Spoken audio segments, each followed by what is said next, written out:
we were looking for the sound that would help people go into the alpha state, you know, the dream state.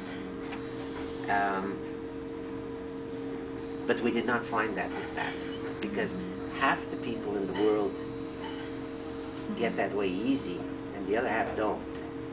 But we found something much more important with this sound. What it does for everybody, it helps you to focus on nothing. You know, when you close your eyes to meditate, and oh, did I turn off the stove? Where's the dog? What are the children doing? You know, and it helps you to focus. Just empty your mind. That's why it's called mental clarity. So after we did the research, then we put it out. And when I explain and talk about it, people think, wow, did they have to have it? See, this goes back to something that with the Catholic Church, the monks, what do they say? Monges. Yeah. Monges. When they were singing Gregorian chant, they started somehow, I don't know if they were experimenting or was, you know, a mistake they made. They were singing one of the, there's more than one note on there. They were singing the bottom note, then they were singing the other note. It sounds almost like one note, but the 1 and the 5. And it started doing things, but they realized that they had found the real secret. The real secret of sound, because this is the basis that the whole universe is built on. So you're getting to the source of creation. And they were able to create real magic with this sound, singing the 2 notes. A group of them, they could manifest things, materialize, you know, just, yeah, not like David Copperfield where it's, you know, commercial magic, real magic. And I saw this when I was in Toronto doing an event, just Lee Carroll and me. And I lectured about, well, like the secret. I talked about manifesting, about prosperity and abundance. And then I put them through meditation. I put that on, the sound. Then I played a piece around the sound, you know, with that on the bottom. And then this lady came up and she was crying after. She was nervous. She said, I don't know what's happening.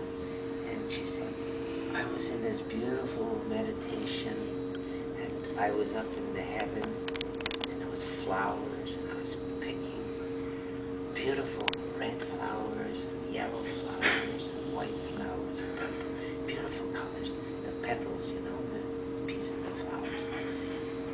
And then you, at the end of the meditation, you tell us to come back in the room, open our eyes, and I look at my hands, and it's filled with flowers. And I said, yeah, you know, I didn't believe her. She said, look at my chair.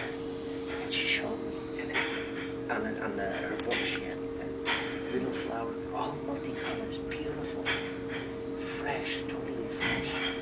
And she wanted to give them to me. I said, well, let's give some to everyone here. Then they can remember, ah, I can do it. I can manifest in 2 steps. I don't have to use the 12-step program that everyone talks about. 2 steps. Visualize it and let it happen. I have those, some of those at home in a book. This is 3 years ago it happened, I think. 2.5, 3 years. They're still the same color. They did not dry. It's still fresh. Amazing. So that's the story of this one. So we use that to help people start manifesting in their life. So the principal message of your music is just help the people, and it has a connection with the spirituality. It can, but it does not have to be a conscious thing for them. No tiene que ser algo consciente para ellos. Puede que no sepan qué está sucediendo. Because I also write music for television and movies. but I put the same intent in it. So if they're watching something on a television thing and my music is there, it's changing them. And they don't know what they're watching that movie. You know? And they don't know that they're growing spiritually. The whole thing is to have the music help them to, first of all, love themselves. You can't do anything if you don't love yourself. Because you cannot manifest if you cannot love yourself, because you do not think you deserve it. ¿Sí? Si tú no te amas a ti mismo, nunca vas a pensar que te lo mereces. Right? And so we move to this one, because how can you love yourself if you do not realize how beautiful you are? So this is the like a preparation for receiving the music. I have to love myself to listen to music. If I don't like No, I listen to music, and then I listen to this music and I start loving myself. Yeah. And then you can manifest, puedes manifestar lo que tú quieras en tu vida. Eso es primero amarte a ti mismo, para después crear lo que tú quieres, porque de esa manera sabes que te lo mereces. E a música que pode ajudar. Te ayuda a eso, a recordar que And how do you feel when you heard these things? For example, the woman came and said to you, "Oh, I cried, and it changed my life." How do you feel with that? I feel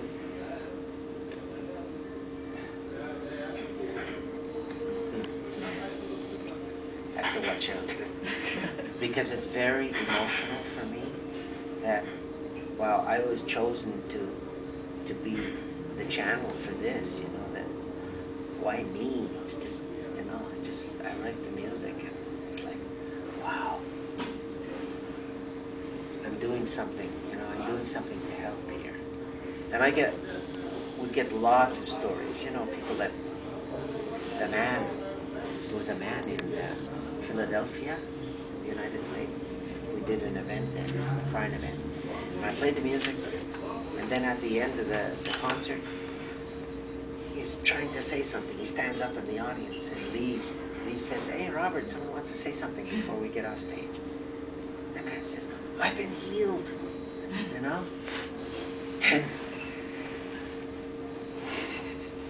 And so he explained that for 10, 15 years he had this sound in his ears, you know, tinnitus, you know, when it's or that ringing sound in the ears, and it was so loud, you know, it was driving him crazy. I started playing, and the sound went away, and he didn't hear that sound anymore in his ears. He could hear properly. So after we went for the break, and I went to the table where they were selling the CDs. He was there with his wife, and I said, "You know, you should send a testimonial so we can put it on the website, you know, and because it helps other people. If they, you know, if someone hears that, if you hear that, suppose someone has cancer and they hear that someone else got healed, then it's better than hearing, oh, he didn't get healed. So it helps them think, oh, maybe it can happen to me. So his wife said, okay, he'll do that, but he won't tell you the whole story. She said, I better tell you. She says, he is legally blind. He cannot see. So his hearing is so important for him. That's his communication is through his ears. And 6 months later, Lee Carroll saw them at a small event that I wasn't doing. And he was still perfect, his hearing. But then 1 year later, he saw them again. And he told me,